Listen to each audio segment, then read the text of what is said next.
Satu keluarga di Kampung Cibunar Dualepa, RT 19, RW 05, Desa Kadudampit, Kecamatan Kadudampit, Kabupaten Sukabumi tertimbun longsor. Peristiwa tersebut terjadi pada pukul 0.30 waktu Indonesia Barat, saat terjadinya hujan deras yang terjadi malam tadi, sehingga mengakibatkan longsor dan menimpa rumah warga. Kapolsek Kadudampit, Resort Sukabumi Kota, Ibda Awan Kurniawan mengatakan, longsor tersebut dari pondasi dengan tinggi kurang lebih 7 meter, lebar 4 meter dan panjang 7 meter dengan kemiringan sekitar 45 derajat. Longsornya menimpa rumah-rumah warga yang sedang tidur, sehingga 2 orang penghuni rumah jadi korban tertimbun longsor, ujarnya, dalam keterangan tertulisnya kepada Tribun Jabar. Awan menuturkan, saat terjadinya longsor, ada suara yang meminta tolong kepada warga, karena sebelumnya warga mendengar adanya suara gemuruh. Setelah dipastikan ternyata Yayan dan Muhammad Rafka Fauzi tertimbun longsor. Mereka bapak dan anak, ucapnya. Pasca kejadian, warga bersama petugas gabungan yang ada langsung melakukan pencarian untuk mengevakuasi korban. Hasil evakuasi ayahnya Yayan dapat diselamatkan. Namun anaknya masih dalam pencarian petugas akibat tertimbun longsor. Korban Yayan mengalami luka berat akibat tertimpa longsor dan saat ini sudah mendapatkan perawatan medis. Sementara Fauzi masih tahap pencarian, pungkasnya. Tebing pondasi setinggi 7 meter di Cibunar, Kadudampit, Kabupaten Sukabumi, Jawa Barat longsor menimpa sebuah rumah, dini hari. Akibatnya 1 orang penghuni rumah yakni Muhammad Fauzi tewas. Sementara seorang lainnya mengalami luka-luka. Petugas mengalami kesulitan saat akan melakukan proses evakuasi lantaran tubuh korban terjepit material longsor dan bangunan rumah. Selain itu, proses evakuasi hanya dilakukan dengan menggunakan peralatan seadanya sehingga menyulitkan petugas. Setelah proses evakuasi selama 6 jam, jasad korban akhirnya berhasil dikeluarkan dari reruntuhan material longsor. Peristiwa tersebut terjadi saat kedua korban yang diketahui ayah dan anak itu tengah tertidur di rumahnya. Hujan deras yang terus mengguyur sejak Sabtu malam menyebabkan tebing pondasi yang berada di samping rumah korban longsor hingga menimbun bangunan rumah. Jasad korban langsung dibawa ke rumah sakit untuk divisum, sebelum dimakamkan. Ayah korban saat ini masih menjalani perawatan di Rumah Sakit Sekarwangi, ujar Hakim, Kasih Kedaruratan BPBD Kabupaten Sukabumi. Korban tertimbun longsor Muhammad Rafka Fauzi akhirnya dapat dievakuasi setelah berjam-jam proses pencarian oleh petugas gabungan dan relawan.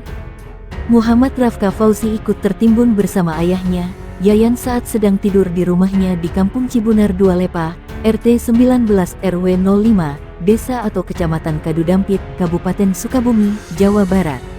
Subkor Kedaruratan BPBD Kabupaten Sukabumi, Medi Abdul Hakim, mengatakan, peristiwa tersebut berawal dari hujan deras yang turun sejak pukul 18 waktu Indonesia Barat. Tempat tinggal korban berada di titik rawan longsor. Karena itu, kata Medi, peristiwa longsor tersebut menyebabkan 2 orang satu keluarga menjadi korban dan tertimbun. Korban 2 orang, ayahnya dapat kami evakuasi sekitar pukul 1 waktu Indonesia Barat dengan kondisi selamat. Namun mengalami luka patah tulang, ujarnya. 1 korban lagi dapat kami evakuasi sekitar pukul 7 waktu Indonesia Barat tadi pagi, ucapnya. Medi menyebut dalam evakuasi kedua, petugas mengalami kesulitan akibat tertimpa material keras tembok fondasi dengan tinggi kurang lebih 7 meter, lebar 4 meter, dan panjang 7 meter, sehingga membutuhkan waktu yang lama. Peristiwa bencana alam longsor terjadi di kota Sukabumi, malam sekitar pukul 23 waktu Indonesia Barat. Tanah longsor tersebut menimpa 1 rumah dan seorang penghuni rumah. Berdasarkan informasi yang dihimpun, bencana alam itu tepatnya terjadi di Kampung Kijangkar, Kelurahan Nanggeleng, Kecamatan Citamiang, Kota Sukabumi.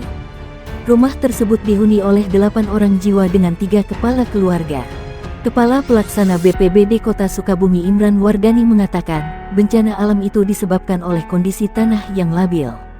Selain itu, rumah warga berdekatan dengan bantaran sungai. Akibat kondisi tanah yang labil mengakibatkan 1 bagian rumah ambruk. Berada di bantaran sungai Curug Caci. Dihuni 3 kakak dan 8 jiwa, kata Imran kepada Detik Jabar. Kapolsek Citamiang AKP Arif Saptara Harja menambahkan, korban bernama Giman berhasil dievakuasi tak lama setelah kejadian itu berlangsung. Korban yang tertimpa longsor dan terhimpit oleh reruntuhan bangunan rumah berhasil dievakuasi dan segera dibawa ke RSUD Syamsuddin oleh petugas PMI Kota Sukabumi. Korban alami luka lecet pada bagian muka dan kaki, kata Arif. Sementara itu, 7 orang lainnya dalam kondisi stabil dan mengungsi di tetangga serta kerabat terdekat. Kerugian ditaksir mencapai 130 juta rupiah.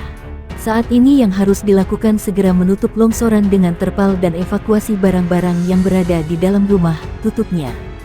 Petugas Badan Penanggulangan Bencana Daerah Kota Sukabumi, Jawa Barat melakukan pemeriksaan kesehatan kepada belasan pengungsi yang merupakan korban bencana yang saat ini menghuni tempat evakuasi sementara Kota Sukabumi. Pemeriksaan kesehatan ini merupakan kegiatan rutin yang kami lakukan bersama tim medis Dinas Kesehatan Kota Sukabumi untuk memastikan kondisi kesehatan para penyintas yang menghuni desa di Jalan Pajagalan, Kecamatan Warudoyong, Kota Sukabumi, kata Kepala Pelaksana BPBD Kota Sukabumi Imran Wardani di Sukabumi. Menurut Imran terdapat 17 orang pengungsi atau 6 kepala keluarga yang dilakukan pemeriksaan kesehatan. Mereka merupakan penyintas dari bencana kebakaran dan tanah longsor. Adapun rinciannya 5 yang terdiri dari 2 orang lanjut usia, 2 dewasa dan 1 balita merupakan penyintas bencana kebakaran di Kelurahan Dayeh Luhur, Kecamatan Warudoyong.